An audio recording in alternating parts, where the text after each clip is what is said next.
Okay, good evening. I have 7 p.m. here in Historic Town Hall on Thursday, August 7th, 2025. Please be reminded that these proceedings are being televised and recorded by Sandwich Community Television. May we open with the Pledge of Allegiance, please? I pledge allegiance to the flag of the United States of America and to the republic for which it stands, one nation, under God, indivisible, with liberty and justice for all.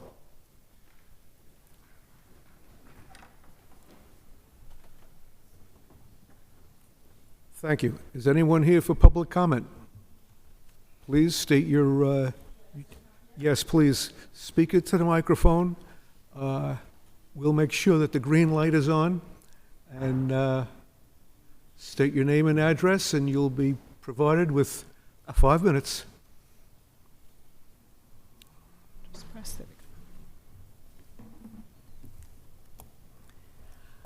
My name is Jane Wilkin. I'm chair of the South Point Condominium Board of Trustees. This is George Simpson, and I also live at South Point, 36 South Point Drive. And George is our secretary. So we're here tonight to bring you up to date on where we are. We were last here in December asking for speed limit signs to slow the traffic down on Farmersville Road. I brought along and handed to Charlie our soon-to-be-completed August newsletter. I'm waiting for one more piece of information from our property manager. But page 2 and 3, you don't have to look at it tonight, but you can. 2 and 3 detail what we've learned in our efforts so far. I will tell you that you're welcome to join, looking at the calendar, you're welcome to join our pool gathering or book chat, and the recipe and the reading recommendations at the end are free. You probably don't get too many free things as select board. Just a reminder, we're off of Farmersville Road, 64 units. About 60 of them are occupied year-round. We have some seasonal residents and some people who use this as second home. Most of our owners are over 55. We're not an over 55 community, but that's pretty characteristic of us. As I said, we visited in December asking for more speed limit signs. Our exit way is particularly tricky to get out, and it seems to us that there's an awful lot of cars speeding. So we were able to meet with Chief Keene and Lieutenant Manley about a week and a half ago, and they helped us to understand everything that was involved with the speed study. And we learned that it's time-consuming, it's complicated, and has the risk of actually increasing the speed limit on Farmersville Road. So we feel that we're going to defer to the DPW licensed engineers, civil engineers, to decide whether or not that's something that should be done or not, beyond our level of expertise, certainly, to know that. We want to thank Chief Keene and Lieutenant Manley for the time they took to meet with us and the almost immediate placement of a speed trailer close to our entrance. So it's been there about a week, a few days. Yeah, more than about 2 weeks. Yep, 2 weeks. We also want to thank Sean Harrington from the DPW and his crew for coming out to provide more guidance in improving visibility so that we have a further, longer sight line, clearer sight line on both sides of our exit way. And he and the crew did a marvelous job of cutting back vegetation that we've asked landscapers to do year after year, but they've never done as good of a job or as thorough as this. So we have a picture, and now we know what to expect from our landscaping company. And if there's any time available for him to come back out and look at the other side, if DPW can do that, we would be very appreciative. We've heard from so many owners how much better they can see in pulling out already. We're hopeful that increased speed enforcement and guidance from the DPW will improve the safety of our residents.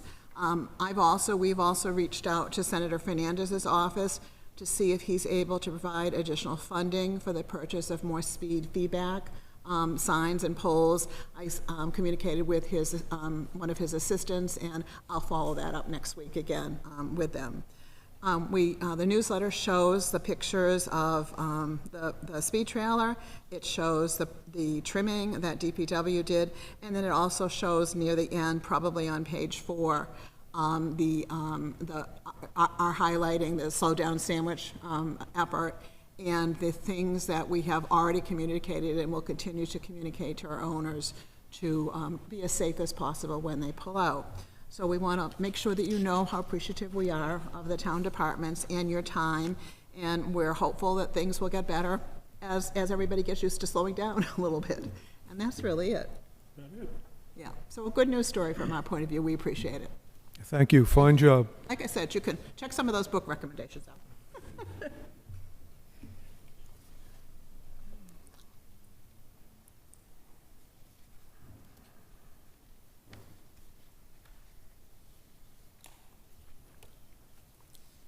Okay, review and approval of minutes. I suggest that we do these separately. Okay, make a motion we approve the minutes of 7/10/25. Motion by Mr. George, Second. second by Mr. Hockter. All those in favor? Aye. Aye. Aye, it's unanimous, 5-0. Okay, I have one question on 7/17 minutes. It says DPW fire substation project. About halfway down, it says putting up Quonset hut near Service Road as temporary location for new DPW. What I did say is possibly putting a Quonset hut up from New Bedford Waste. They have it down on the Service Road and put it across on the state property across the street, if possible. Okay? Okay, I'm sure that correction can be made, Mr. George, yes. Make a motion, we approve the minutes of 7/17/25. Second with the as-read revision. Motion by Mr. George, second by Mr. Hockter, along with the revision. All those in favor? Aye. Aye. 4-0-1. Abstention. Thank you.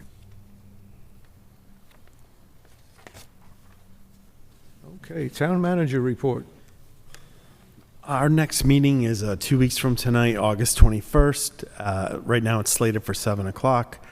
The Finance Committee is going to meet in 2 Tuesdays, so that's a couple days before ours on August 19th. And the primary focus of the meeting is to see if there's collective feedback on behalf of that group to the Select Board request on the DPW fire substation project. So that's the planned discussion for that night. A couple of other quick ones to update you on. The attempts to try to sell 145 Main Street, the Town Hall Annex. It's been a stronger response, and based on what some of the people who've been through the property have told us, that several expect to make proposals, but we've tried to do continuing outreach from direct mail, email, personal outreach. There's been some stories in several news organizations, a video on SCTV, and a project website. But based on some of the feedback where some of the potential bidders proposers wanted to have some professional contractors go through and take a look, the due date has been extended 2 weeks until Friday, August 29th. So again, that just went out, that extension. So a 2-week extension on when the proposals will be due back then. We're going to work on a group to review the proposals and ultimately make a recommendation and discussion with the board, and it's the board's call on what happens at that point. A couple of other quick updates. We got word this week that DPW is working with the contracted paving firm to have both Oak Ridge and Forestdale driveways and the entry circles redone before school starts. So that will consist of milling, repairing some areas that are in a little bit rougher shape, and then repaving. Paul Tilton, the DPW director, said once that work starts, it should go quite quickly. So, weather permitting and schedule permitting with the contractor, we could have both knocked off in a week or so, which would be awesome, well before school starts. But the amount of work that's needed on the parking lots and a couple of the access ramps and things that go onto the sidewalks is higher level work, and we'll have to do that next summer. But at least those access roads and the circles in front of both buildings will be redone, something the schools have wanted for a long time. The state Massachusetts DOT, Department of Transportation, whose project the shared use path is on Service Road, is scheduling a ceremony, a ribbon cutting on Thursday, September 11th. They haven't determined the time yet, but once we get that identified, we'll be sure to pass the word. Our engineering department is working on some signage for a couple of the small public parking lots. There's one near the off the entrance to the Sandwich Hollows Golf Course. Those signs would be similar to Rail Trail about no parking overnight, no access to the golf course, etc. So we're trying to get those in place before the 11th as well. A couple of other real fast ones are, as the board's familiar, I think over the last 2 years at 2 separate town meetings, amendments to the town charter were approved by town meeting. The first was to make the town clerk position switching from elected to appointed, with the incumbent taking over at that point as the appointed town clerk. And then the second was the more comprehensive changes and updates to the town charter. So that has been going through the state legislative review process. And we've been told within the last few weeks it's made it literally to the final hurdle. So all the right approvals have been received. Now it's just up to the legislature to take the vote and the governor to sign it. Apparently, for the type of bill that it is, it doesn't even require a formal session of the legislature. So if they do reconvene before the formal session restarts, there's a chance that both bills could go through quickly. When that happens, if you remember, they're written 2 separate ways about the town clerk position in case one went through and the other didn't. So we're going to give the documents to town council. They're going to put them together the right way and get us back the final language. So that could take a bit, a couple weeks, but should be ready to go on that as soon as we hear from the state. So that's positive. The wastewater special act from 3 years ago is still up there. Really hasn't made much progress. And then lastly, I just wanted to say, it's almost never happens, but the recording from Sandwich Community Television 2 meetings ago or 3 meetings ago didn't function properly.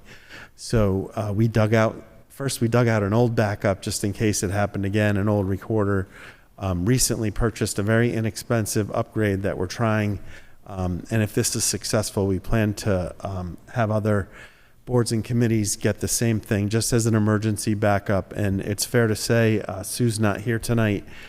She does the minutes oftentimes off of the recording, but Sue James is a rare breed in the sense she still wants to take minutes. We're having a harder and harder time with all of our committees, finding people who are willing, to do their 40 hours during the week and then to do those at night. So there's a good chance if this works well, and we're going to try some new software once the file is created to see if that will assist things. It could help solve some problems down the road. But again, it's just a trial basis, see how it's working. And that's it. Thank you. Any questions for Mr. Dunham? All right. Correspondence, statements, and announcements? Anyone? Good. Okay. Staff meeting. In accordance with the town bylaws, Section 6.60, Part 6, the Sandwich Select Board will hold a public hearing on Thursday, August 7th, 2025, at 7:05 p.m. in Historic Sound Hall Auditorium, 130 Main Street, Sandwich, Massachusetts, for the approval of a temporary sign by the Centerville Pie Company at the entrance of Jan Sebastian Drive. Anyone wishing to be heard on the subject will be afforded an opportunity at that time. We have a motion to open the public hearing. Make a motion, we open the public hearing. Second. Motion by Mr. George, second by Mr. Hockter. All those in favor? Aye. Aye, it's unanimous. Is anyone here from, please?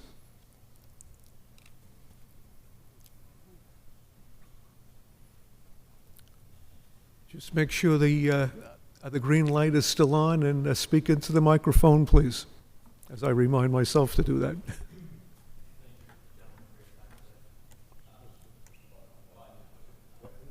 There we go. Thank you, gentlemen, for your time today. I think it's kind of a trivial issue compared to the much more important things that you guys deal with on nights like tonight, but we're, motioning for that temporary banner that was out there without prior approval, and I am sorry about that. It was put up there by my mother, and I've been here on the job to fight for it to be approved and actually, I guess, legal by the town standards. Basically, what it's led to, triple, if not more, of the business and foot traffic. A lot of people don't know that we're there. We're the only business that deals with perishable goods down in the industrial park, which makes signage on the main road vital. The small 2 square foot signs that we have out there that were directional signs, frankly, don't help. And I think part of that is the speed limit on that road being, I think, 40 or 45 miles an hour makes it very difficult to pick up a 2 square foot sign traveling at that rate of speed, opposed to the lower rate of speed on Katuitt Road, where there's usually a dozen, if not more, A-frame signs for businesses that are kind of off the road there. I understand that there is hesitancy in that to approve and set kind of the precedent for a banner like this, and to that I would say that we have been granted permission by the landlord of that property to have it on private property opposed to town property. So I think that would limit any pushback you would get from other businesses in the park, being that they don't have the same access to the owner of that land as we do. And ultimately, I think the town's sign bylaws are slightly outdated, and I think the town has recognized that, as they have told me that they're in the process of reviewing and in the fall, hopefully coming together with bylaws that are reflected by zone. So historical districts will have different sign bylaws than industrial districts, which I think is going to be great for business in this town, especially small businesses. And we're asking for that temporary banner to be placed until there's a more permanent solution that can help the businesses in that industrial park. With that, I appreciate your time, and I understand that it's a tough precedent to set when you're talking about a temporary sign for a for-profit business opposed to a cause. But we, nonetheless appreciate your time on hearing us out on this matter. Thank you, Mr. Broadley. Does anybody have any questions for Mr. Broadley? Anyone from the public have a question for Mr. Broadley? Okay. Devin, if you could just explain the size of the sign and where, so is just for clarification, are you asking for it to be either on town property and private land, or is this the request for public land only on this? I'll take what I can get, but no, the private property is the ideal situation, because I think that is a better compromise for myself and the town.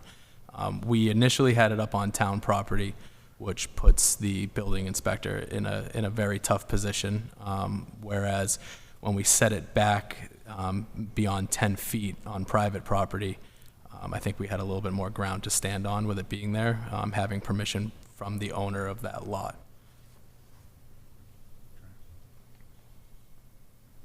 Mr. Ellis? If this sign is going on private property, we're not in a position to issue permits or authority for people to put up signs on private property. If people want to put up signs on private property, they apply to the building department for a sign permit, and they issue a sign permit from the building department. Am I wrong? I understood that the vision was in question, and where the signage is proposed now has been approved by the building commissioner until the new bylaws are put in place, and hopefully everything will flow, hopefully. The sign is not up at the moment, is that correct? It is up. It is Correct. still up? No, we Oh. took it down. So if you want to, somebody please tell me if I'm wrong here, but, you know, our opportunity is to give you authority to put the sign up on town property. We don't have the authority to tell you, or private property owners, what they do with the private property. That runs through regular rules and processes, right? Am I right or There wrong? was a size, Right. that was the other thing, there's a bylaw for size of sign in town overall, but it doesn't have, that was my understanding. I think the original request came in as having it on town property is how it wound up on our agenda. And then subsequently it was changed to going on private property, but I think that the size of the sign exceeds the sign bylaw. Am I correct on that? Yeah, my understanding is like by going on private, you're right, the board technically doesn't have to take a vote. If it goes on the private land as a temporary sign, it seems like the building commissioner is willing to basically sort of let it slide until the proposed changes to the sign code are put together, if they're put before eventually town meeting, because that's a town bylaw, that gets turned down. What if it does get turned down? Yeah, then, yeah, if it exceeded the size limit after proposed changes went through, then it would have to come down. If I Well, the may. people who work for us are supposed to be enforcing the laws that are already in place, not supposing how a future legislative body might change a law in the favor of an applicant who they currently have determined it isn't appropriate for it. So, in my opinion, it's not within our right to approve it on private property. If that were the case, the person who owns the private property would be the applicant. Not, you wouldn't be the applicant, but the person who owns the land would. And I don't think it's appropriate for us to be granting it on town property, particularly something 4 by 14. Try to imagine 50 businesses asking us for that kind of push for their business, and where we would be. And where would the building inspector be? So I did meet with them prior to coming here. So they were the ones who suggested that I go this route. So they must be under the impression that this does fall under. So what the bylaw says, just for everybody's clarification, is that for private signs on town property are prohibited unless a permit for such a sign is authorized by the Board of Selectmen. So this is the only place I see within the bylaw that we have the authority around signs, nothing around overriding sizes or anything like that. It does say that authorization will only be given after a duly advertised public hearing. Signs must conform in all respects to all other provisions of this section. So if you want to put the sign on town property, that's something we could take a vote on. But otherwise, I don't think we have any jurisdiction here, to be honest. I believe the request was left vague in the sense where we want the sign up in at either spot. I understand. I'm not, I get where you're at. And I know this stuff is not easy to navigate, so I feel you. I'm with you. I just don't want us to take a vote on something and set a precedent or an expectation that we're gonna start taking votes on sign permits, because it's not what we do. Yep. And it's not within our authority, so it We just have depends. hundreds of businesses. If you want to do if the property owner there wants to do a sign permit, or you do it as a tenant because you're putting the sign there, or whatever that looks like, you should be able to handle all that with building department.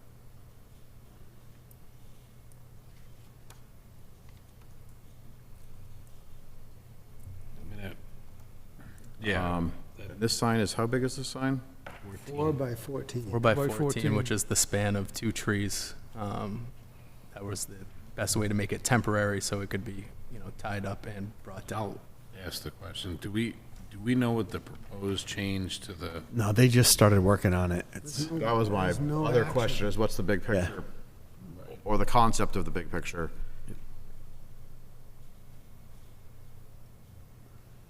Depends on who you ask.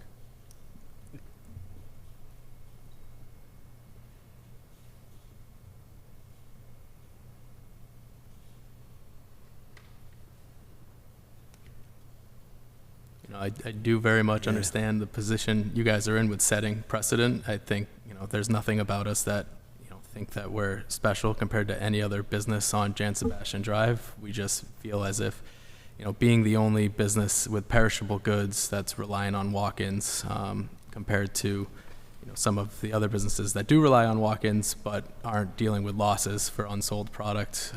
It's a real motion behind our drive here. The limited profitability in that location has kind of prohibited us from, I guess, being more involved in the community compared to our Centerville location and how we are in the town of Barnstable. And we're just looking for any way to, increase the bottom line there so we can do more for our locals. My recollection is when I was a kid, is that there was a wooden sign there that said Sandwich Industrial Park that had the names of some number of businesses on it, on that same corner of the intersection, I believe. Now, that was well before the intersection was improved to what it is today with the traffic lights, and it's been like that for a really long time. So this is a long time ago, but I think there used to be like a directory sign almost at the end of the road there. This was like 30-plus years ago, easy. And I don't know. I think that's one of the things that the Planning and Development Department is looking at to potentially allow again, because things changed, and then there was actually a movement, I believe, amongst the owners at Jan Sebastian years ago to try to do a cleaner, just Sandwich Industrial Park sign, because there were so many There weren't as rungs many, to it, it got there weren't as many hard to businesses read. in the Yeah. park at the Yeah. time, or as many buildings. Yeah. That was before it was developed to what it is today. It looks like in part 4, there's even a limitation on the size. Right, the square, well, that's the other thing I would say. We're talking about a 56 square foot sign, which falls to be bigger than, so it actually says here that if we are going to approve a temporary sign, it's supposed to fit within the sign regulations, which I think limits you to 16 square feet based on a quick Right. look at this, what's in front of me. So that's a 4x4 Yeah, sign, 8x2, right? Something. whatever you want. And I don't blame you at all for coming and asking, because come ask for everything is my recommendation. Right. There's nothing wrong with that at all. I get where you're at. Yeah. I think our ability to help you, if, in what we've set up here is the temporary sign question, that's the question that we would be in a position to make a decision on. And it would have to be on town property. And it would have to be within the 16 square foot. That's what this says. And it also. Patrick is correct. I mean, I know that there's a lot of sentiment around these things, but this is what was voted on at a point in time, and granted, that was many years ago, but that is what it says. And it even goes as far as like non-conforming signs, you have to go before the zoning board of appeals to get approval, so that's a whole nother. That's on town property, though. Yeah, correct, yeah.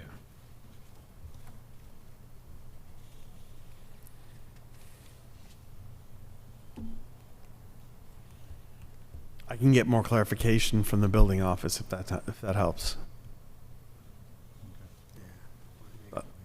I I think think that you're would right. help. If it's not on town land, you're right. My belief is No the vote path to of the least ad. resistance for you is to put up the sign on whoever that private property owner is on the corner. I don't know who it is, I haven't looked, is to put up the sign there and get a permit from the building department to do it. So we kept it up there without, permission being asked to take down multiple times, because if you see in the bylaws, the max punishment is a $20 to $25 daily fine. We asked to pay the daily fine and leave it up because sales justified it, and they essentially started putting the squeeze on us by saying that wasn't a permanent solution and we couldn't keep doing that. I didn't go to law school, but it says in the bylaws that the maximum punishment is that. And where I think it got a little hairy is that they claim that they can prevent the owner of that property from obtaining permits in the future if those fines don't get cleared up, which my understanding is as long as those fines are paid, they couldn't prevent him from making any sort of or attempting to acquire any permits for the development of that land. So some of that, it gets a little wordy, and we would have been fine with paying the fine. I actually asked if we could pay the fine and have them donate it to a local charity, because at the end of the day, we're talking about a harmless banner that just is drumming up some business that's not in a sight line, it's securely fastened, it's monitored every day.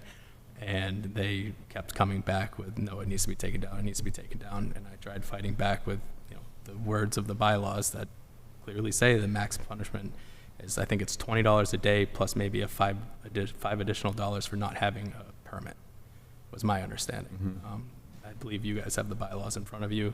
I don't know what your understanding of that is, but there was some significant pushback on that being a solution. I mean, the other thing I'd say too is, that there's sandwich boards all over town. You could put out sandwich boards every day and take them down. Not Yeah. as convenient as just leaving a sign They don't up. get taken down. I know, but I'm just giving you my thoughts here. When I met with them, and this is one of the reasons why they're reviewing the sign bylaws, is that it's not unilaterally enforced. As the bylaws are written, there shouldn't be advertising flags affixed to signs, which there are. There shouldn't be open signs affixed to trees, and there shouldn't be A-frame signs on town property, which would be within, I believe, 10 to 15 feet of any local or town road or sidewalk, which is the entire Route 130. So our issue was that, yes, our sign's a little bit bigger, a lot bigger, but the bylaws weren't being unilaterally enforced. And again, wrong group of people. I made that case to the building department, and I believe that's why they're reviewing the bylaws now to change it by historical district and industrial district.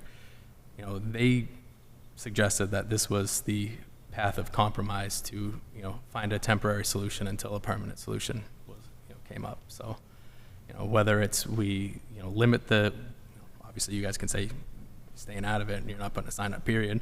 Whether we limit the size of the sign and we have a smaller one made and put it on town property that's approved, we would happily go that route.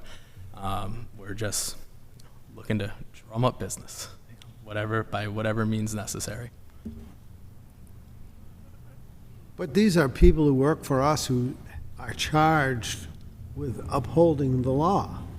So what you've done is presented a case of lawlessness, and after that lawlessness, you're coming forward to us, wanting us to grant you the ability or accepting of lawless behavior. And that, to me, that just doesn't, if it needs to be worked out in a couple of years through a sign code bylaw, town meeting will act on that, and there'll be a law. Yeah.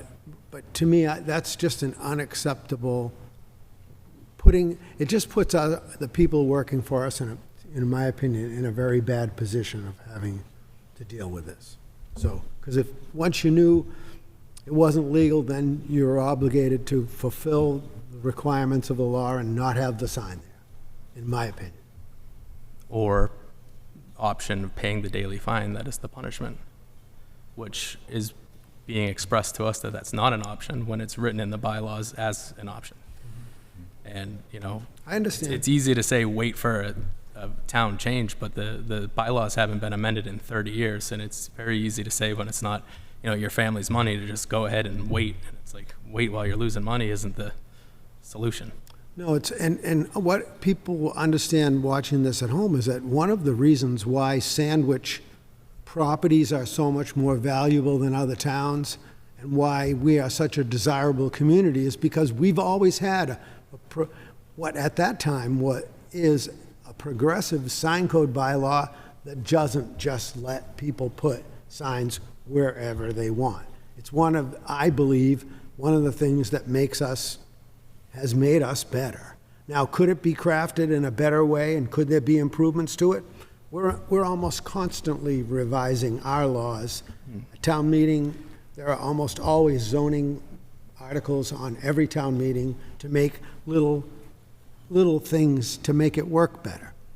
But not to exempt it and not to disregard it.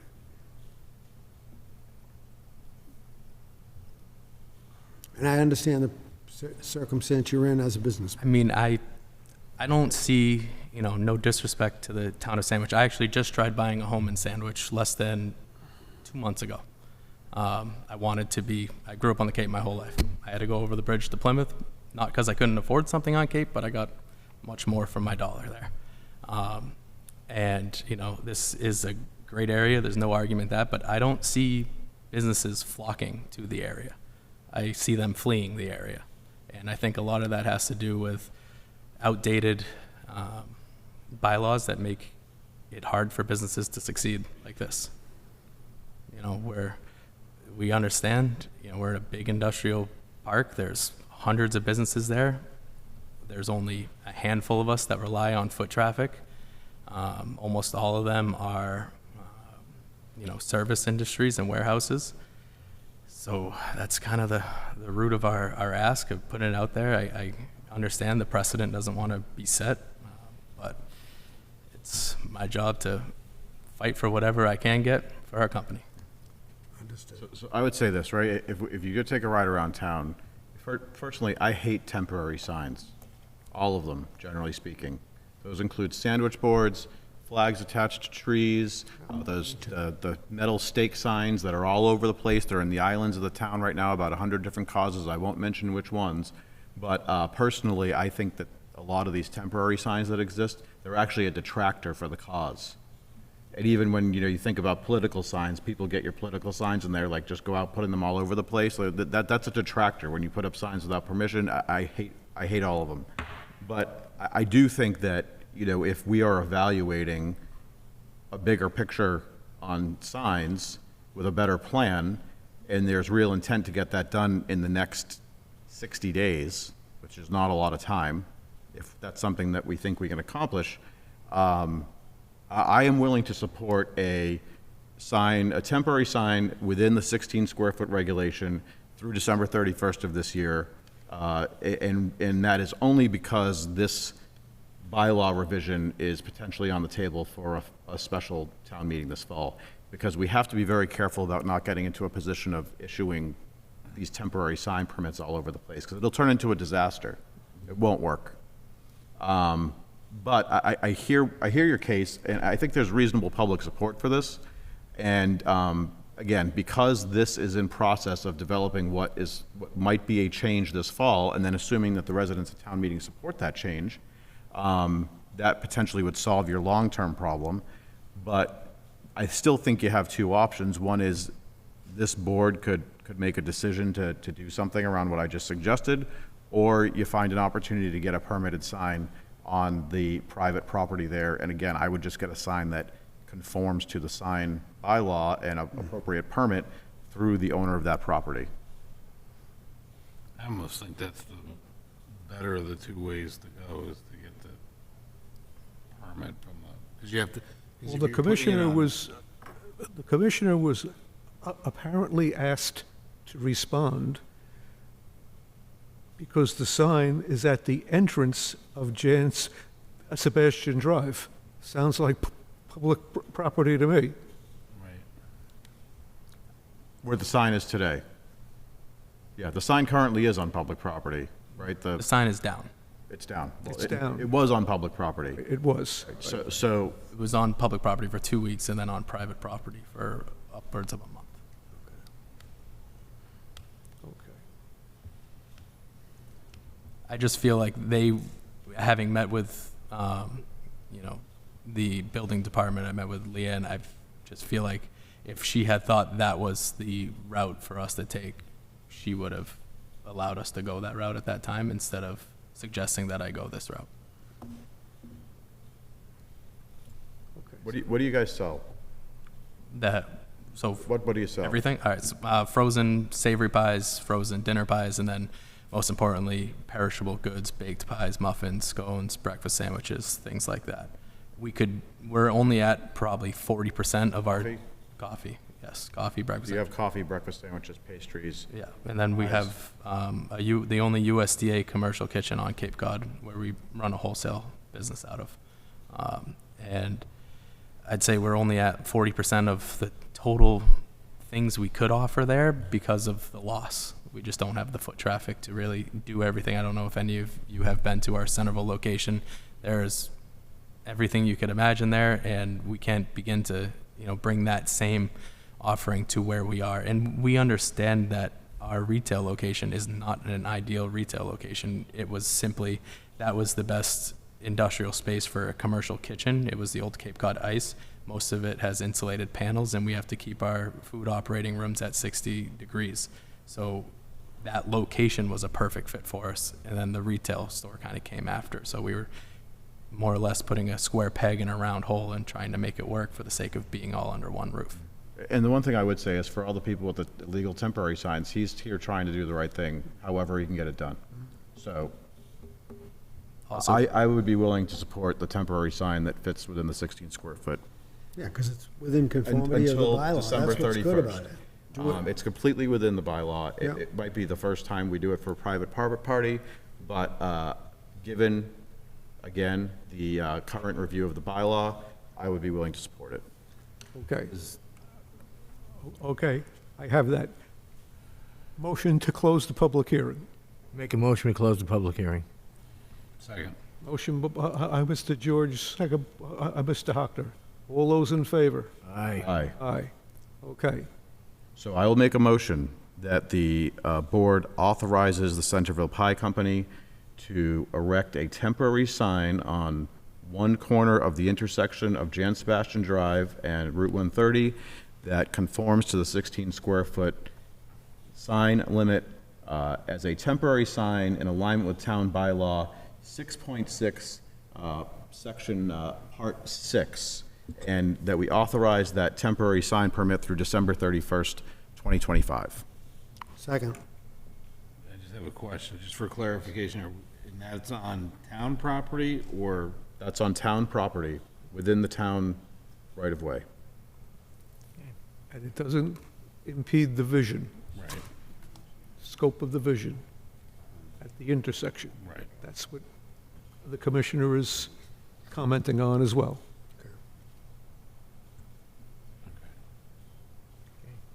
Okay, so I have a motion, Mr. Sampson, a second by Mr. Ellis, I believe? Yes. Okay. Any further discussion? On town property, I just hold my breath. If it was on private property, I would be more akin to go along with it, but on town property, that's where I have it. But I don't have enough fingers to count the number of temporary signs that are illegally exist on town property right this second. Right. That would be my response. I believe me, I understand, I just, right. And if I read the sign, it says right here, breakfast sandwiches, coffee, pastries, frozen pies, cream pies. So, sorry. And one, to be realistic about a potential review of the bylaw, there would, based on this experience, we would have to have an extensive discussion relative to the enforcement of the existing bylaws, because that's proven to be a problem, as Well, I much think as us granting. the existing bylaws didn't account for all these sandwich boards that exist everywhere, because No, that's there right. wasn't plastic sandwich boards all over the place in the late flag- 80s. Or flag signs, which Yeah. were open signs. The building commissioner, in his letter, says he does not have a problem with it. Temporary sign placed at that location. So he's looked at it, he's approved it. So I think if we vote on that, I think we're good with it. He okayed it in his letter. Okay, Mr. Dunham, do you have a comment? I just want to back up on the staff's daily routine. Like, they are so straight out with additions, short-term rental inspections, all sorts of stuff. That's the priority. The priority is not enforcing the sign code bylaw. So I don't want to seem like we totally ignore it, but I would go to the wall for those people that the important thing of their job is doing the inspections to protect people's homes and the work that's being done on them. And that's their primary role. And I know people get very passionate about different parts of town and what may or may not be happening, but we try to do the best we can with the time we have available. And I know how much extra time gets put in by those officials, so I just wanted to say that. Agreed, thank you. We have a vote on the motion. Do we? Yep. Let's vote on it. All those in favor? Aye. Aye. Aye. Aye, it's unanimous, 5-0. Thank you. Best wishes for success, Mr. Broadley. Thank you, gentlemen. And Mr. Dunham, I apologize to the building inspector every time I talk to him that I'm bothering him with a sign issue, and there's much more pressing matters that he deals with. No worries. Thank you all. Have a good night.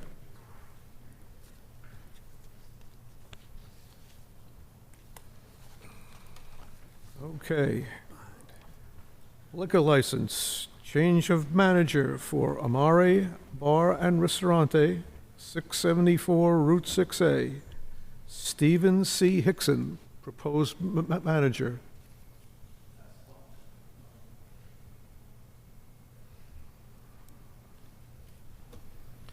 So just for some quick backup, this is a change of manager, is not a public hearing. And from all of the information that's been shared with us related to this, Mr. Hickson has been working as one of the lead managers at the facility for a really long time, many years. And his father's name was on as the proposed manager, so now it's proposed to shift to him. All of the background checks came back positively. Thank you.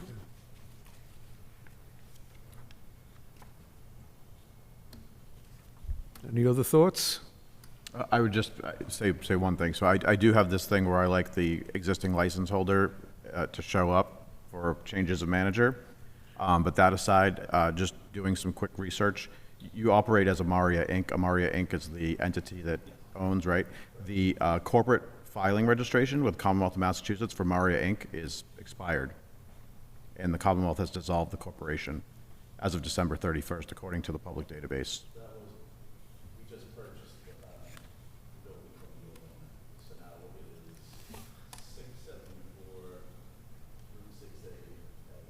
All right, so that could actually complicate this more, because that means that your license needs to get transferred to that entity from Amaria Inc.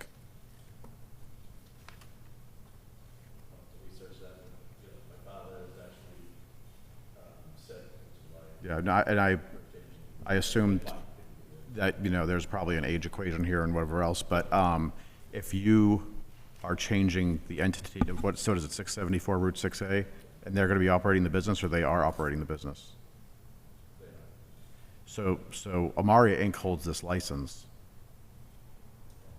I would strongly suggest that you call Melissa Carroll tomorrow morning in our office, the Selectman's office, Town Manager's office, and get to work on this right away, because you could have a compliance issue. And sorry, I'm very good at public records and this particular process. I'm not trying to not work with you in any way, but it's best that you get it right.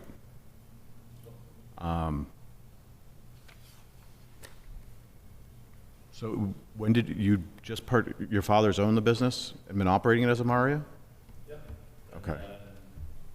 We leased it for, leased to own, so we leased it for the first 5 years, and then this was really purchased it after that, and then the previous owner didn't want to sell, so we ended up getting a court battle for the last 5 years, and just finally ended that and just actually purchased the property. Yes. 674 Route 6A does exist. And that's something we could schedule pretty quickly. It probably best to change so the manager of record's accurate, and then we could schedule Yeah, a I public would agree hearing. with It's, that. it's not that hard to do. It just takes time to run the legal ad and get this scheduled. So Yeah, so yeah, Melissa will help you. yeah. And I'll ask this just, politely, is that something in 3 weeks? Do you guys have enough time in 3 weeks? I know you mentioned the health thing. Is that- Button on there, sir, I'm sorry. Yep, just push the button. Perfect. Yeah, if there's something else. Yes, it's not that. Okay, yeah, all right. Yeah, without prying, just, Appreciate it.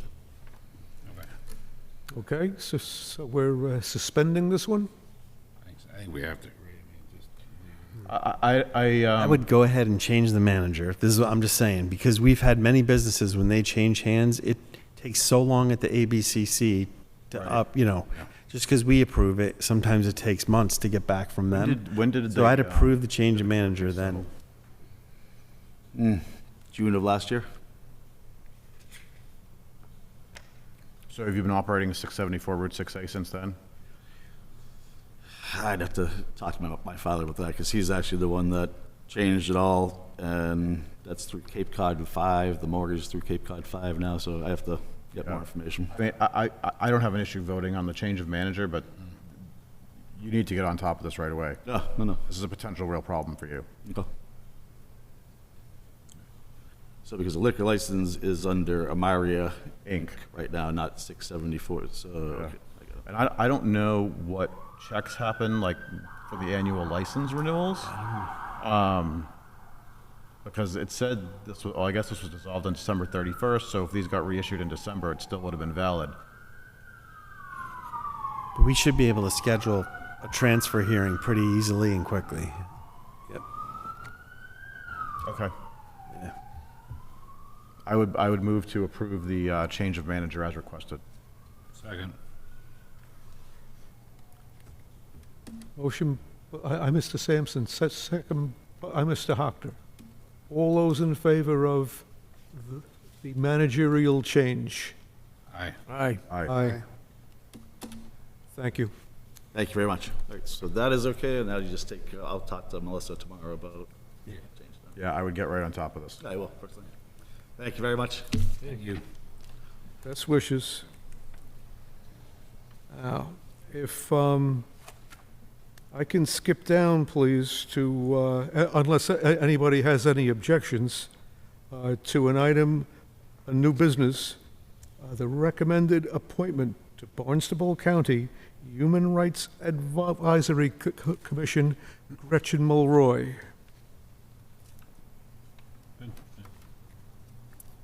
We all good with that? Yeah. Okay. And that would be through, the motion should be through June 30th of 2026.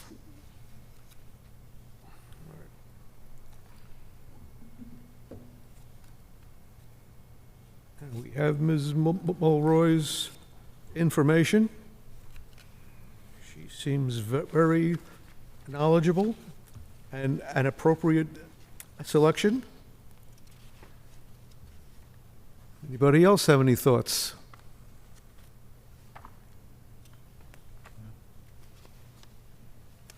And that was through June 26th? Yeah. Yeah, June 30th. Okay, make a motion to recommend an appointment to the Barnstable County Human Rights Advisory Commission, Gretchen Mulroy, through June 30th of 2026. Second. I have a motion by Mr. Hockner, a second by Mr. George.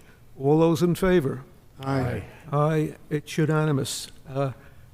Congratulations, Ms. Mulroy, and I would like to take the opportunity to thank Lou Cerrone for all of his service.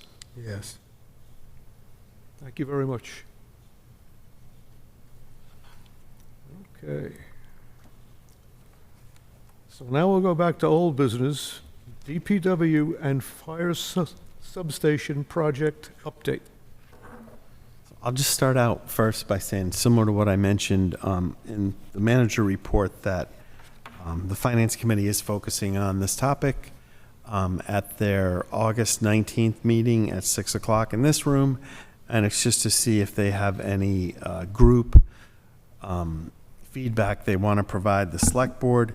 In your packet is a copy of the items that we had mentioned that would be helpful to get some feedback on. And so everything in red are my notes from that night.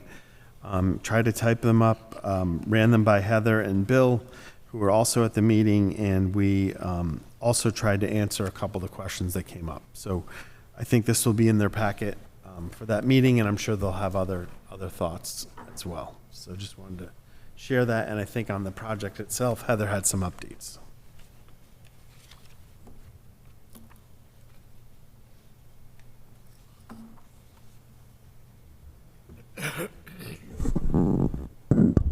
Thank you. Just real briefly, we had a good call with Paul Tilton and Chief Burke and the design team after the Select Board's direction at your last meeting.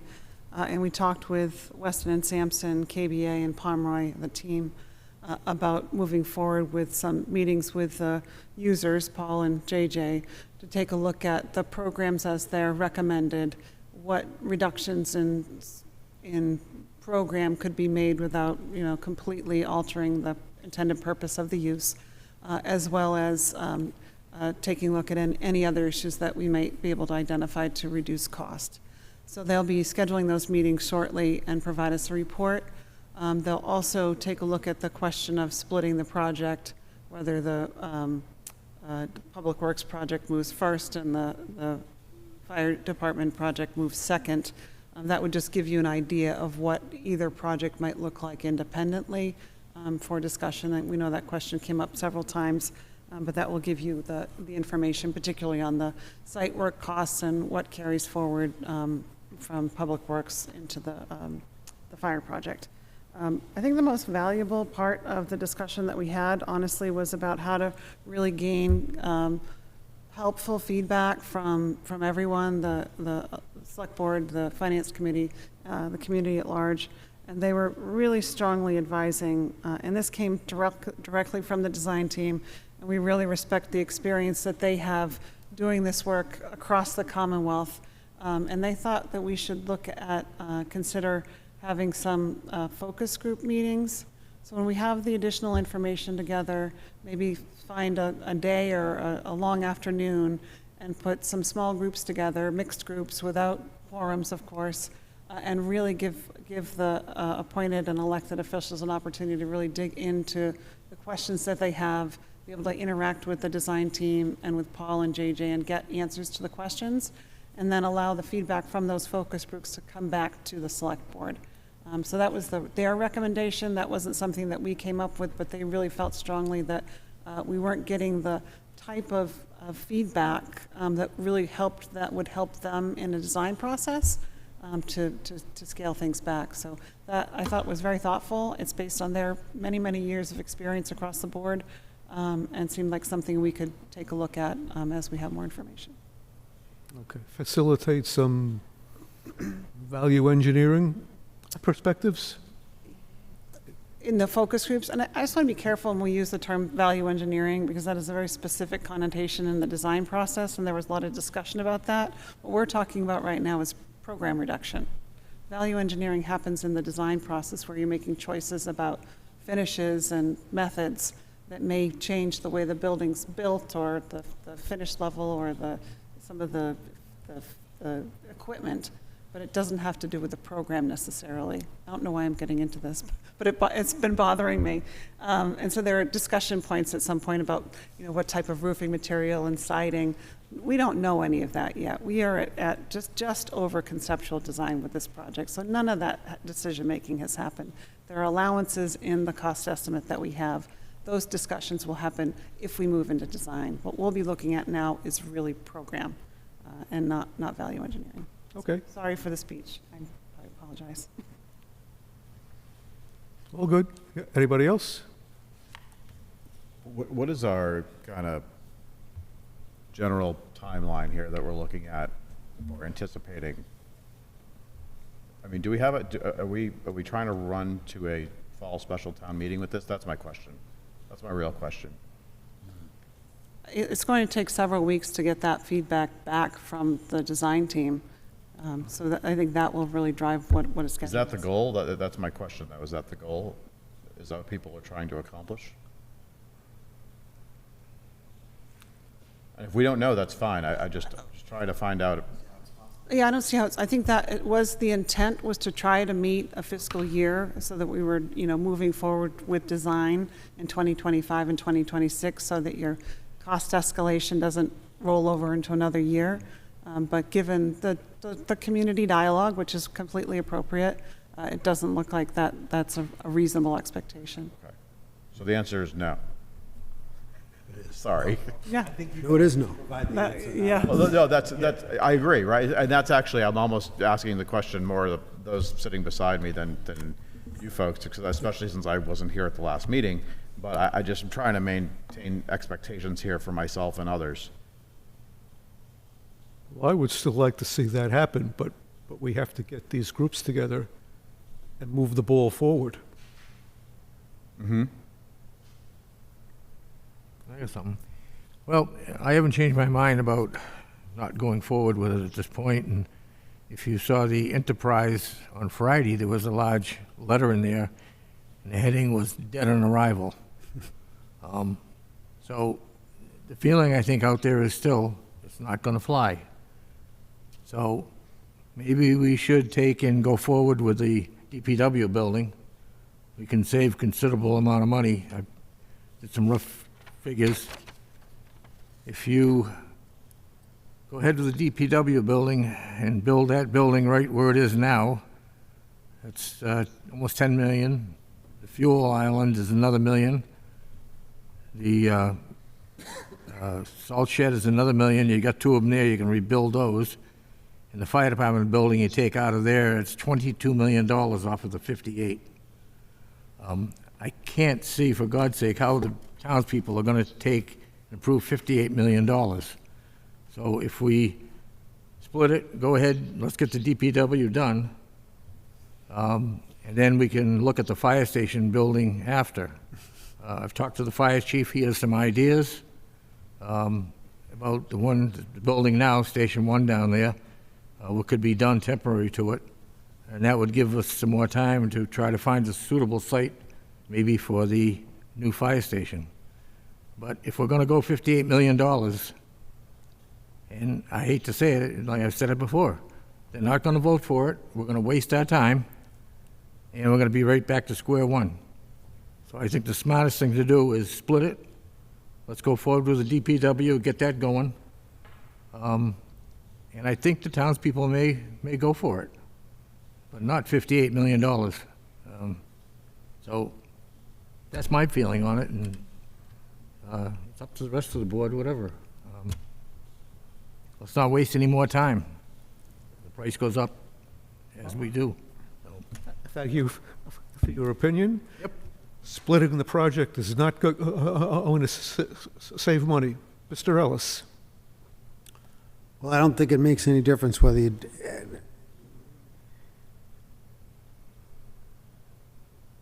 the way the project breaks out, this is a hard thing for municipal, a decision for us to make. I'm surprised, just based on where it's coming from, that you would want to do the DPW first. You know, I wouldn't want to make the decision, oh, I think we should do the DPW first, and then put people at a greater risk. We're talking about public safety here. This is sort of analogous to why we spent $33 million one year building Oak Ridge and Forestdale, while our municipal budget was only $27,000. The cost of the capital to build Oak Ridge and Forestdale at the time was bigger than our annual budget. And then we turned around, and if you read your Enterprise last week, you would have seen in a look back, you would have seen the same thing. You would have seen 25 years ago, a $24 million renovation to the high school. Not a new high school, a renovation to a high school that we had built in 72 or 73. So it's wrong to give people the impression that somehow they're going to live here in this community and they're going to escape this cost, because it just doesn't happen. But from my world, once you divide this project and you have fire or DPW, no one should be saying, oh, yeah, definitely build me a pothole crew building first before you build a crew that an ambulance responds to as a primary responder. So how could we possibly be considering putting the DPW ahead of fire? But the only reason I'm bringing this up is because That's the conversation you're kindling. That's what you're suggesting. Exactly. And I don't think you should be I'm disappointed that without even considering it, your mind is already made up. So it's taken us 8-9 months of meetings to get where we are. So I think that's one thing the board should be cognizant of, is that once you divide this, we're doing fire first. Okay, I'm very disappointed at you, Patrick, that you came across with that, because I said several times, let's talk to the fire chief. Let's see if he has any ideas. Not one of you wanted to even talk to the fire chief. Excuse me, I'm talking, Pat, okay? Hold on. I get it. I did 48 years in the fire department. I know the ins and outs of the fire department. You know the highway, okay? Now, we can get the DPW built. The only reason, and I'm going to say it, the only reason you're putting these together because you think the fire department's going to carry the vote for the highway building. Well, you're wrong. It's not going to work. We never thought that. No, well, it's pretty obvious. We've played that game before in town, and sometimes it works, sometimes it doesn't. But I said, let's talk to the fire chief. Not one of you wanted to go see him. I talked to him. He has some great ideas. You get it done a little cheaper. We don't have to spend $12 million to put that building up in the hole. And I think it may fly. The fire department's fine where they are right now. And if there's a problem over there with the living quarters, I've already talked to the chief. We've got it all set up with a trailer coming from Plymouth we can use, that the Plymouth Fire Department used. God forbid, go talk to the fire chief and see what he's got to say. I've talked to him. Not one of you wanted to go see him. You didn't want to talk to him. So that's where I'm coming from. There's some reason behind it, but will you go talk to him? I talked to him tonight. He's got some ideas. Okay? So I'd I'd like, just say, like, how do you think a department head reacts when a select board member individually calls them? Yep. What does it say in the town charter? The Board of Selectmen is not to speak with town staff, ever, ever. How do you think that makes the chief feel? How many meetings have I sat in with the chief and with you guys at the same meetings for 3+ years we've been working on this project? He speaks up and comes to every meeting, and you guys don't understand what pressure it puts on the people who report to me when you guys contact them. I hear it all the time, and I'm sorry I'm venting, but I get frustrated how much time I waste and spin my own wheels trying to cover up and to protect them. You know, that's fine. But when I ask Period. somebody to do something, and you won't even take an idea to even go meet with the fire chief, that's what irked the hell out of me. You wouldn't even go talk to him. You just wanted to do what you guys wanted to do, and you got to have the townspeople. You got to have the townspeople vote for it, and you're not going to have them. The fire chief was in all Was of a our vocal meetings. member You're of this wrong. committee. How can you say that we didn't talk to him? I asked you to go back and talk to them when the townspeople gave us their impression they weren't going to vote for this. Okay. What do? You just go to the town meeting and get shot down, and then you're back to ground zero. No, but you're one member of a board of 5 people who has expressed that opinion. If you guys want to go to town meeting for it, go for it. so I'd like to speak if that's okay. And I wasn't here at the last meeting, and I think we've spent a number of cycles on this particular discussion at the last meeting and maybe the previous meeting or some other meeting that I was at, right? So I do think the focus group thing is a good idea. I think there needs to be some listening sessions with the community. Now, I don't entirely disagree with some of the things that Bobby is bringing forward, right? I will tell you that based on what I have learned since I have returned to this board in May, I do believe that the plan that is on the table, that the master plan is the best plan, right? Putting the fire station where the DPW is the best thing to do. You know, when JJ and Paul were here, I am absolutely convinced putting the fire station there is the best thing to do. I don't believe that there is considerable or meaningful savings necessarily in moving those things to 2 different sites. I don't know that we achieve a lot there. I remain significantly concerned about going to town meeting and trying to fund the whole project at once because I don't think that number is going to fly. That's what I think. And I think that if we go to town meeting and ask to fund the entire project at once, the whole thing's going to fall on its face. That's my personal opinion.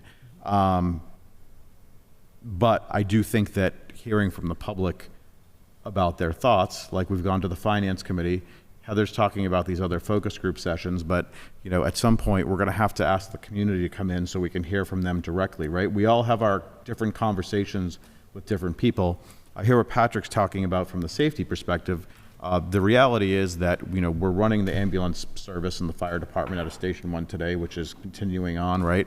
There are some creative ideas that exist for a stopgap around, you know, keeping the fire department where they need to be for an amount of time until we can fund a fire station if that becomes a secondary project. I think there's a lot of creative ways to approach this. I feel that the one fell swoop funding question, even if it raises costs in the long term and based on economics and the value of money over time and all these other things, right? Things get more expensive over time. That's just what happens. But the number is at a level that I don't believe it will be successful at town meeting where it is. That's just what I think. But if we are, and the reason I asked the question about the fall special town meeting was because the runway is short if that is what we are trying to do. And I heard Charlie say that he would prefer to do that, but I also think Charlie kind of conveyed that it might not be totally realistic from his perspective, but I'm putting words in his mouth, so if I'm wrong, I'm sorry, but if I'm wrong, please say so. But if we're not doing that, then we have plenty of runway to do some listening to the folks that will actually be voting, in addition to the folks that we probably talk to on a regular basis. You know, I do think that there is a, you know, strong tone in the community around concerns around spending on this project. I've heard that from the majority of folks that I talk to in town on a regular basis as well, right? So if I don't feel like I can earn their support, you know, we gotta earn the support of a very large room of people, and we gotta earn support at the ballot box for this thing if it's gonna happen. So those are the things we need to think about, but doing more discovery with the folks that will be the decision makers is probably the most reasonable path, because we're not deciding today how we're bringing this to town meeting. And we don't have to do it within the next 45 days from what I just heard. So that means we have time to listen, analyze, and determine how to move forward. So it sounds to me like this is not going to a fall special town meeting. The goal would be for spring annual town meeting. You don't have to decide. I'm not trying to pressure you. That's what I'm hearing.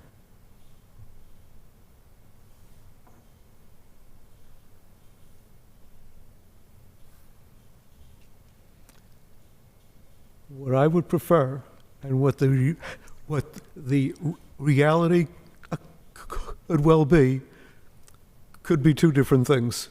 But I'd just like to see them separated. I'm sorry? I'd just like to see the issue stand on its own at a town meeting. That's why A single item town meeting for this issue, or a town meeting focused on this issue? town meeting focused on this issue. That's why the other special appealed to me. Yeah. Well, I mean, there could be a special in February. All right. March. That's not out of the question, and that would probably still provide the opportunity to get it to the ballot box if that's what it looks like. So I just don't see the timeline being available for the fall, just in my opinion. And if folks disagree with me, tell me. I mean, whatever we do, we want to position ourselves to be successful and follow, what the general consensus is, right? So that's why I'm asking these questions. Yes, Mr. Ellis. So with the collaboration of the chief and the committee, we came to a position and progressed with the concept of dealing with both at the same time. I understand the people's concern about the size of the project, and I feel the same way that, people probably won't support it. They didn't support the public safety building and the police department that exists now on the intersection of Katuitt and Quaker. It was voted down the first time, and we cut the cost, and made a successful project out of it. So the reason why I'm speaking about this in terms of separating the project is that if you do indeed wish to separate the project, that's another whole discussion. That's not something that any one individual in Sandwich is going to make that decision. And the fire chief has been involved, so everyone at home will understand, the fire chief has been involved in all of our discussions pursuant to this at a committee level with our engineers, with our consultants, and with our cost estimators. Right there with us. So, but I do believe that if we split the project, that I think you have to go with fire first, because our primary obligation is the safety of the people of Sandwich. That's our primary obligation. So if you do want to split the project, and I think you have to deal with the basic reality that we have to support going forward, finish the fire project, because that's step 3 of the fire project, and then come back at a later year with the DPW. And then while I'm on the DPW, there are issues with DPW. For example, the fuel depot shouldn't be held against the capital project. The fuel depot is for the entire town. Police, fire, school, everyone uses that. So we're going to count $1 million towards the capital project, but it's not really exclusively for the use of Public Works. So if you really want to get down to it, take that right out and build it separately under a special article and not apply it to this project. So there's a lot of things we can do to reduce the project size if that's what we have to do with Public Works. And by taking on the fire portion first, it gives us a lot more time to deal with the idiosyncrasies of the Public Works, which will be a lot more difficult than the simple cookie cutter. We're in a good position with the fire because we've got a cookie cutter approach to this.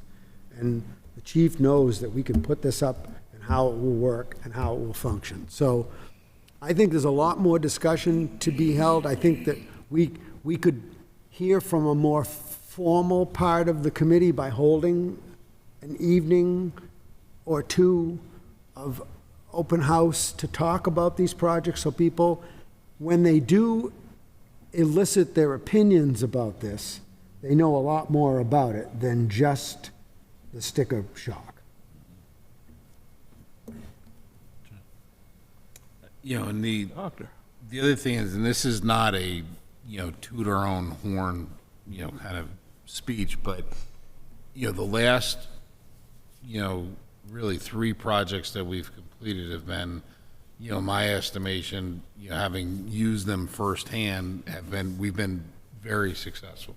The Center for Active Living, the library renovations, the town hall, 106A, that when town staff and the town and this board, identifies a need of the town, and it's not, these 2 buildings and projects are not necessarily in the want column, these are in the need column. So we have an aging DPW infrastructure that needs to be replaced.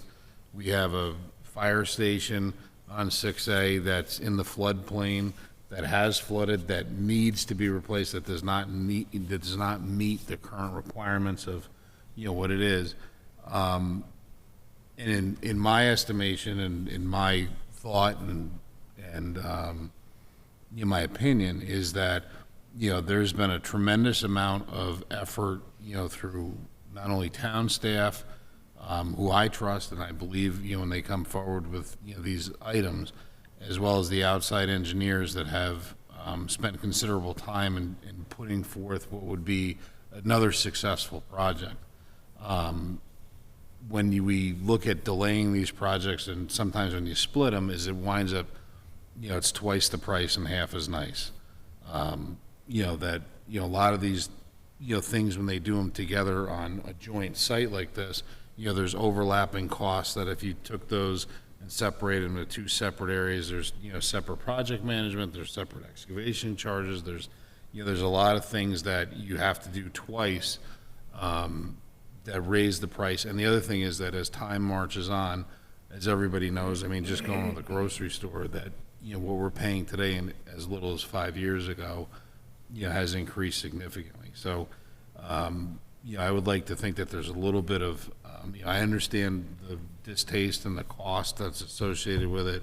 But my fear is that the longer that we push these things off, and if we have an event that, changes the path that we're on, the cost for those changes that we're, then doing things on the fly, then the cost gets exponentially worse. So, for me personally, I think that, we try to muster this, before the voters with education and understanding why we're doing this. And I understand the cost thing's a factor with everybody, especially myself. I'm self-employed, so it's, it's a thing. So, but that's what I'll get off the soapbox. No, fine. Fine job. There's an urgency here, and it needs to be addressed. Fine job. Thank you. Yes. I apologize if I overreacted, but I just didn't want 5 people going to speak with the fire chief when he's been unanimous and magnanimous in what he said at every single meeting that we've gone to. He's identified the proper location constantly. He's talked about small additions that we could do on cut-through roads and connecting roads and access to the highway that I think would go a long way. So that's what I'm trying to stress. It's like we've worked so hard for so long, and we're used to hearing if we can't go ahead with a project, or if the public says no, we'll see what the next best way is to try to solve the problem. We do that constantly, but I just didn't want people to think that we should have all separate individual conversations with staff when we have never told them what to say. We've asked for their expertise on what's the best solution. Well, I think the solution that's on the table is very strategic thinking, very long-term strategic thinking, right? So if we start to shift to more tactical thinking, that's when we start to get into stopgap solutions that, I don't know how we made the decision to build Station 1 in the marsh with a police station in 1950 or whenever that was, and then flooded, I guess, within a year of being built, right? So, we've put a lot of effort into a very strategic plan. So I understand that. I think the question comes down to the palatability of the cost and how that gets decided on, paid for, and potentially segmented, because I already expressed my opinion on this, but if we're not running to a finish line here in the next 45 to 60 days, and then I think that we are in a good position to get the right amount of feedback, or some amount of feedback from the community, and invite them to come provide it. It would seem that that's becoming the reality, yes. I agree.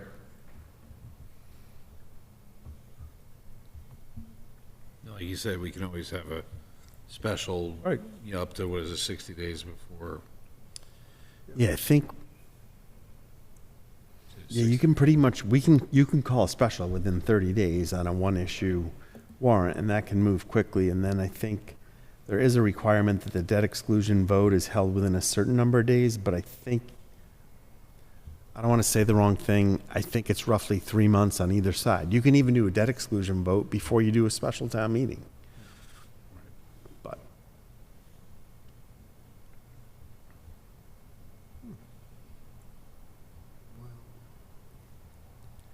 I do think too, like, if I assume, I don't want to assume too much, but I know the finance committee discussion is going to probably focus mostly on the overall cost, just like ours did here. And I think one of the things that it's important to hear back from them as well is, do you agree there's a need for it, and is it the right location? Like, I think that's important, because the more things we sort of check off that we don't have to keep addressing, the more time we can focus on other things. And, part of our charge as the leadership of the town is that, you try to apply, what's the best solution for every taxpayer, and that I think we've identified that both of these buildings and what we're coming forth with, that is the best solution for this issue. It's, the part that we have to get around it. How do you pay for it? That's, what that number winds up being. But I think that what we have before us is is the best solution for everybody in town.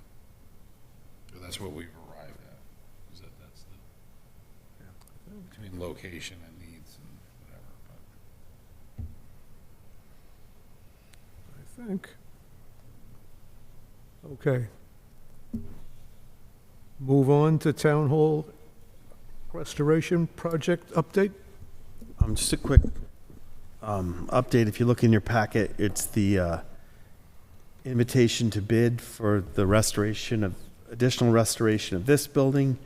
And you'll see this is going in the next week or so in the Central Register, and there's a couple other places we have to advertise it. But what's interesting is there's filed sub bids for both painting and roofing and flashing are due late this month, so that's pretty quick turnaround, with the general bids due September 4th. So, there's a high likelihood at one of our later meetings in September or early October, the board will make an award for the contract to proceed. And I think one of the things that we know we have to figure out is when this work takes place, we're not going to be able to have meetings up here at times. The Arts Alliance isn't going to be able to function downstairs at times. And so our school colleagues and ourselves are trying to find other locations. And we'll know a lot better once a contract's awarded on when that might be necessary. But we're looking at alternate locations on where we might be able to hold some meetings for probably several months, I would think, before it's all said and done. Very good. I was just chuckling, and one of the things in the project, August, I is think you're going to say what I was going to say. obtain a compact disc of a bid set. Does that come with the CD drive? Yeah, I was going to ask. I actually had to buy one off Amazon. I think my wife had a disc of pictures, but we had no CD drive. Yeah. That's funny. I saw that. Okay on that one. In Good Health, donation agreement and host community agreement updates. Yeah, so I stress this is for our meeting in 2 weeks. I just wanted you to see what has been worked on for many months. The board will recall that we have host community agreements within Good Health for both, for their operations, both their medical facility and their retail facility. At the time, there wasn't a Cannabis Control Commission yet, or at least one that didn't have regulations. And so tons of towns across the state did these host community agreements, and then regulations were subsequently adopted at many levels by the Cannabis Control Commission that invalidated many parts of the HCAs. And so one part of what we want to talk about in 2 weeks is that we feel that the special permits that the ZBA has issued to the business, 3 separate special permits, have all the conditions that cover our concerns that used to be covered in the host community agreement. So in terms of the host community agreement, we plan to recommend in 2 weeks that we actually sign the waiver to invalidate our HCA, and we don't feel we need to have one because things have changed so much. But what we think is really important, where In Good Health has agreed to continue to donate funding towards 2 school resource officer positions, we wanted to memorialize that. So town council gave us a template, and then we've been working on the details with the owner of In Good Health for quite a while. And then town council went and reviewed it again. So long story short, the draft that's in your packet, which we plan to include in 2 weeks, was the one that KP has approved in terms of how it's worded. The owner of In Good Health has agreed in principle to what it says. So that's what we would like to present in 2 weeks, that donation agreement, which the board would ultimately sign, and then also to sort of go to a waiver of our host community agreement. And just being upfront that several towns have done the waivers, several other towns have not. If we kept our host community agreement, there's many aspects of it that aren't valid. In fact, when In Good Health goes to renew annually its licenses, they have 2 separate ones. The Cannabis Control Commission staff review the HCA, and In Good Health has gotten a response that our HCA is invalid. So we just feel like there's no need to have one at this point. So again, just wanted to get the documents before you, just so you can see them, and then we'll have the same exact things in the packet in 2 weeks. If you're able to make a vote, the timing would be great, only because one of In Good Health's licenses comes up at the end of August, so we would meet that deadline, which would be good. Seems doable to me. And I should stress, because this is probably what the public would most be interested in financially, like we had an agreement that there would be roughly, with the host community agreement, a community impact fee of 3% of their total sales would come, make quarterly payments to the town. That was done regularly by In Good Health the first several years of their business, which was medical only. I want to say we brought in round numbers, about $150,000 during that period. Then the Cannabis Control Commission invalidated community impact fees, and we were required to submit reports once annually to say what were your true costs, because you're not supposed to charge more than your true costs. And after speaking with police, fire, DPW, others, we, with a straight face, wrote back, we have had no financial impact on town services, so there is none. Some towns have pushed that, continued to push that fee, and now they're having to go back and reimburse people for those expenses. I think Brockton is several $1 million that are owed back to different providers. So we stopped when they said you can no longer do community impact fees. We stopped collecting that 3%. But what I want to assure everyone is the 3% on the retail, which town meeting voted and the public supported, that comes constantly. So that 3% for retail sales goes to the state. They return the 3% to us, and that has been significant. I think we're bringing in just over $30,000 a month.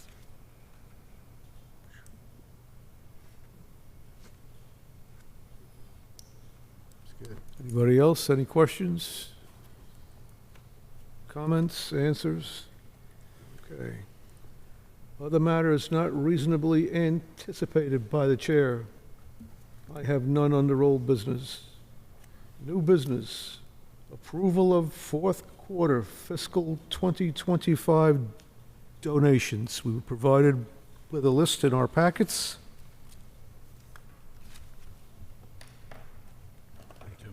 Read them off, or Sure. just do one motion for all of them? Do you want me to just do one motion for all of them? Except? Yep. As presented. Yeah.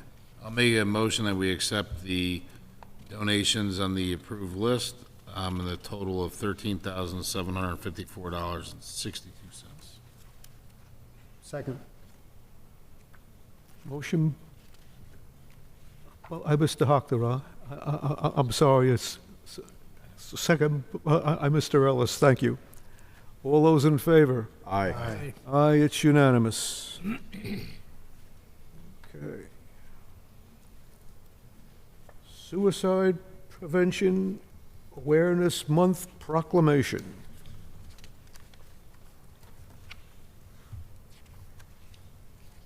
I should say, if you approve this, Melissa will get it on better looking paper and get the board to sign that.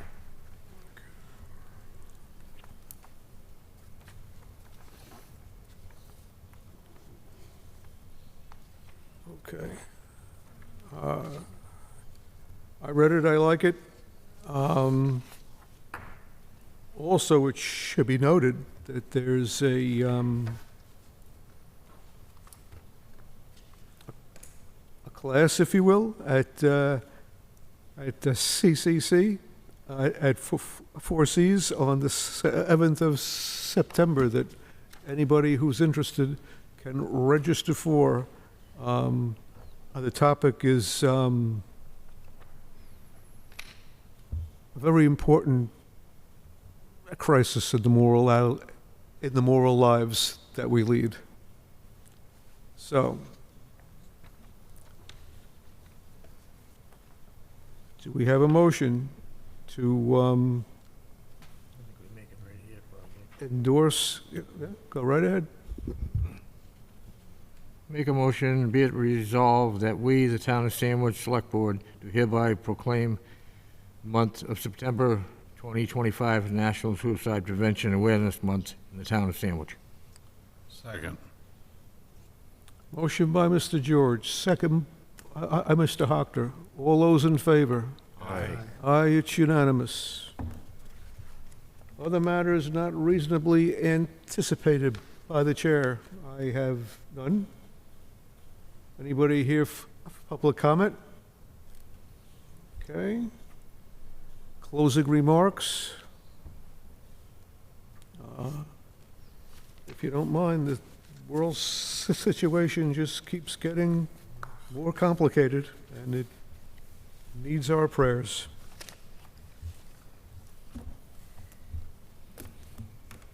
Motion to adjourn? The motion we adjourn. Second. Motion by Mr. George, second by Mr. Hockter. Any commentary?